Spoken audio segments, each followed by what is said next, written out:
Vamos falar tudo sobre diabetes. Diabetes é uma doença autoimune. O que quer dizer autoimune? O corpo reconhece como estranho um órgão do seu corpo e parte e passa a atacar esta parte. No caso da diabetes, o corpo reconhece como estranho uma parte do pâncreas e começa a fabricar anticorpos contra esta parte. Como esta parte é responsável pela produção de insulina, nós temos uma deficiência de insulina ou uma falta de insulina na diabetes. Como ocorre essa transmissão? Como ocorre essa mensagem para que o corpo ataque o pâncreas? Ainda é um mistério para a medicina. Nós temos casos de irmãos gêmeos univitelinos, portanto gêmeos idênticos, em que o DNA é igual. Um teve diabetes e outro não teve diabetes. Então, o que leva a desencadear a diabetes, nós ainda não sabemos. Suspeitamos de obesidade, de hábitos alimentares irregulares, mas não se tem certeza qual é a causa que a diabetes se manifesta em parentes de pessoas que tiveram diabetes. Então, a diabetes nada mais é do que o comprometimento das ilhotas de Langerhans do pâncreas. É uma região do corpo que produz insulina. Essa região estando afetada, nós podemos ter a diabetes tipo 2, em que aquela que a insulina produzida não é suficiente para o organismo, portanto, a glicose que a insulina faz entrar nas células, ela não entra nas células e fica circulante no sangue. E no caso da tipo 1, não existe insulina. Todo o açúcar presente no sangue não entra nas células e leva a um acúmulo violento. A diabetes tipo 1 não tem insulina. A diabetes tipo 2 tem pouca insulina. A diabetes tipo 1 normalmente é diagnosticada em crianças ou adolescentes, porque a falta de insulina dá sintomas violentos. A pessoa apresenta até estado de coma pela quantidade de açúcar presente. Então, os sintomas, que nós vamos falar daqui a pouquinho, são tantos que levam a fazer o diagnóstico ainda criança ou no máximo adolescente. Já o tipo 2, que é aquela falta de insulina, a insulina que existe, a insulina produzida não é suficiente, essa normalmente é diagnosticada depois dos 40 anos de idade. Então, todos os sintomas que a diabetes apresenta são uma tentativa do corpo de eliminar esse excesso de açúcar circulante. Nós temos a polidipsia, ou seja, muita sede. É uma sede que não passa, a pessoa fica tomando água constantemente. Nós temos a poliúria, é a pessoa que vai ao banheiro muitas vezes e, inclusive, um fator importante para o diagnóstico de diabetes é a nictúria. A pessoa levanta várias vezes à noite para ir ao banheiro. É o corpo tentando eliminar o excesso de açúcar. A pessoa apresenta um hálito cetônico. É um hálito que o pessoal descreve como de maçã podre, que é um cheiro desagradável. Então, pessoas que convivem com diabéticos deixem um pouquinho de lado a educação e tem que dizer para a pessoa: fulano, você está com o hálito alterado, procure seu médico para corrigir a glicemia. Nós temos ainda a polifagia, muita fome. Por quê? Porque o açúcar não entra na célula. A célula reage como se não estivesse sendo alimentada por falta de insulina e dispara a fome. Então a pessoa tem muita sede, faz muita urina, tem muita fome e apesar de comer muito, ela emagrece, porque lembre-se que apesar de chegar no sangue, o açúcar não entra na célula, o açúcar não entra no organismo para ser metabolizado, para fabricar energia. Então, apesar de comer muito, ele emagrece. Então, se nós temos um paciente com esse quadro todo, nos resta fazer exame de sangue para confirmar.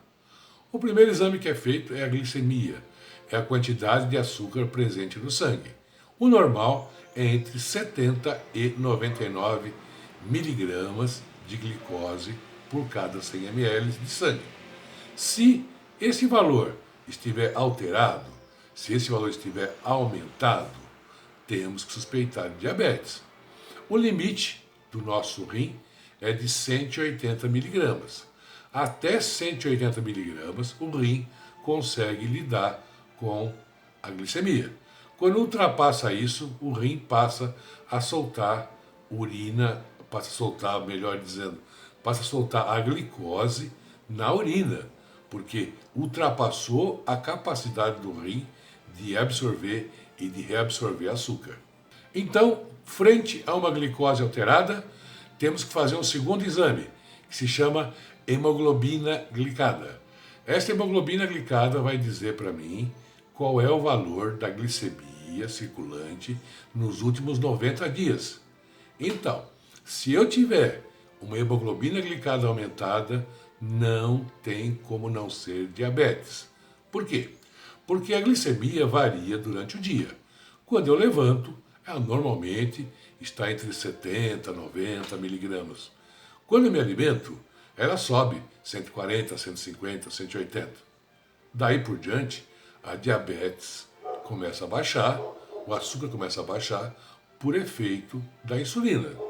Se essa insulina não for suficiente, esse gráfico vai se prolongar por algum tempo alto e baixar lentamente. Se não houver insulina, esse gráfico vai se manter alto, provocando muitos malefícios para o corpo. Então, o diagnóstico da diabetes é feito pelo médico com a glicemia e a hemoglobina glicada. Os dois estão acima de 99 miligramas por cento no caso da glicemia e acima de 6,5% no caso da hemoglobina glicada. Tratamento da diabetes. Como nós dissemos, a diabetes é um excesso de açúcar circulante. Este açúcar circulante não está sendo introduzido nas células pela insulina. Não existe insulina suficiente para que este açúcar saia do sangue. Ou não existe insulina para que esse açúcar saia do sangue. Então, a primeira medida é não ingerir açúcar. Não ingerir açúcar porque todo o açúcar que for ingerido vai para a circulação e vai aumentar ainda mais esse quadro que já começa a ficar grave. Se nós considerarmos açúcar lento e açúcar rápido, o que é isso, açúcar lento e açúcar rápido? O açúcar rápido, gente, é aquele em cristal, em pó, é aquele açúcar que vocês conhecem, que é açúcar branquinho. Aquele açúcar, em minutos, está na circulação. Já existe o açúcar das frutas, açúcar de legumes, que são açúcares lentos. Eles têm fibras juntos, eles têm dificuldades para serem absorvidos. Por isso que a gente chama de açúcar lento. Os açúcares lentos são permitidos para o diabético. Açúcar rápido, de forma nenhuma. Açúcar, na sua forma refinada ou cristal, não pode ser ingerido. Se eu tenho excesso de açúcar circulante e eu sei que a água, o rim, vai ultrapassar o seu limiar e vai eliminar açúcar, eu tenho que tomar bastante água para que a água elimine o excesso de açúcar circulante. Como nós sempre dizemos, água é remédio para tudo nesta vida. Como dissemos, existe a diabetes tipo 1 e a diabetes tipo 2. A diabetes tipo 1 é aquela em que não tem insulina ou tem uma quantidade de insulina insignificante. Como é óbvio, esta pessoa vai ter que tomar a própria insulina. Existe insulina lenta, insulina que faz efeito ao longo de 24 horas, que é a famosa NPH, né? E existe a insulina simples. A insulina simples faz efeito em minutos. Então, o seu médico vai receitar para você a insulina NPH, a insulina rápida, de forma que as duas controlem o nível de açúcar e que ele fique o nível ideal. Já o tipo 2 pode usar hipoglicemiantes. São medicações que aumentam a insulina, que ajudam a insulina a fazer com que o açúcar entre na célula, diminuindo consequentemente na circulação. O excesso de açúcar circulante no nosso corpo, a diabetes, tem que ser combatida imediatamente e constantemente. Vamos lembrar que o excesso de açúcar circulante, ele é irritante e ele está circulando por todo o organismo. Ele vai lesar vários órgãos, ele vai provocar uma vasculite, vai irritar toda a circulação por onde está passando o sangue. Ele vai irritar o nervo óptico. O diabético tem tendência a ficar cego se não tratar. É por isso que o diabético tem que fazer um exame de fundo de olho todos os anos para ver o comprometimento do nervo óptico e o comprometimento do olho no caso da diabetes. Como fica fácil deduzir, o diabético tem um risco aumentado para infarto, para derrame, para insuficiência renal, para feridas que não cicatrizam, tudo isso atrapalhado pelo açúcar, tudo isso irritado pelo excesso de açúcar ou de glicose circulante no corpo. Este mesmo excesso de açúcar circulante pode lesar os nervos, principalmente das pernas, e nós temos aí a polineuropatia diabética. São dores constantes, dores que incomodam, dores que, uma vez machucado o nervo, não terão regresso, não voltarão atrás, serão definitivos. É por isso que o controle glicêmico é importante para evitar que isto aconteça, para evitar que exista insuficiência renal, que exista vasculite, que exista neuropatia diabética, que existam todas as complicações da diabetes. Lembrar ainda ao diabético que ele precisa ter uma atenção especial com o seu pé, o chamado pé diabético. O pé diabético tem que ser lavado todos os dias, tem que ser enxugado vão por vão dos dedos, tem que ser olhado se não tem nenhuma lesão, se não tem micose, se não tem ferimento, porque esses locais são porta de entrada para infecções. Lembra que nós falamos da polineuropatia diabética? O diabético tem uma diminuição da sensibilidade nos pés. Se ele se machucar, ele nem sempre vai perceber.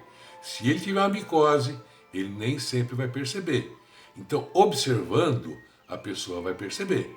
Porque se ela não perceber, isto pode ser uma porta de entrada para uma infecção, pode acontecer uma necrose, e são os casos que você ouve falar de pessoas que perderam o dedo, de pessoas que perderam o pé, por complicações da diabetes não tratada. Eu já fiz palestras que as pessoas diziam assim: como assim tem que lavar o pé? É lógico que tem que lavar o pé. Todo mundo tem que lavar o pé. As coisas não são bem assim, gente. A realidade é um pouco diferente. A única causa de câncer de pênis é falta de banho. E nós temos milhares de casos de câncer de pênis todos os anos. Portanto, se não lavam nem o coitado, como é que vão lavar o pé? Temos que ressaltar que precisa lavar o pé. O diabético, como não pode usar açúcar rápido, normalmente substitui por adoçante. O mais usado é o sucralose, o mais usado ou o mais indicado. Os outros adoçantes existem restrições com respeito a eles. Se você é diabético e precisa usar o adoçante, menos mal. Se você não é diabético, usa o adoçante por questão de regime, por emagrecer, cuidado, você não sabe o que você está ingerindo. O diabético precisa fazer exercícios físicos. exercícios físicos, caminhadas. Para quê? Para consumir glicose, para consumir açúcar. Se este açúcar está em excesso, vou fazer movimentos, vou fazer exercício, para que o corpo consuma este açúcar e diminua, consequentemente, a minha glicemia. Então, se você tem parentes diabéticos, fique sempre atento. Vamos lembrar que o diabético começa com muita sede, muita urina, levanta à noite para ir no banheiro, começa a ter um hálito diferente, hálito de maçã podre, e tem que se cuidar. Se você tem parentes diabéticos, não se sabe qual será o fator desencadeante, qual será o fator que provocará o aparecimento da doença diabetes. Então, sempre atento aos sintomas. As alterações devem ser avaliadas por um médico. Nós, do canal Câmara Médico, como sempre dizemos para vocês, não temos a pretensão de esgotar o assunto. A nossa intenção é levar informações para vocês, é para que cada vez mais pessoas tenham conhecimento sobre saúde, possam evitar doenças e possam ter mais vida sadia. Agradecer a todos vocês que assistiram o vídeo até o final, dizer meu muito obrigado e deixar um grande beijo no coração.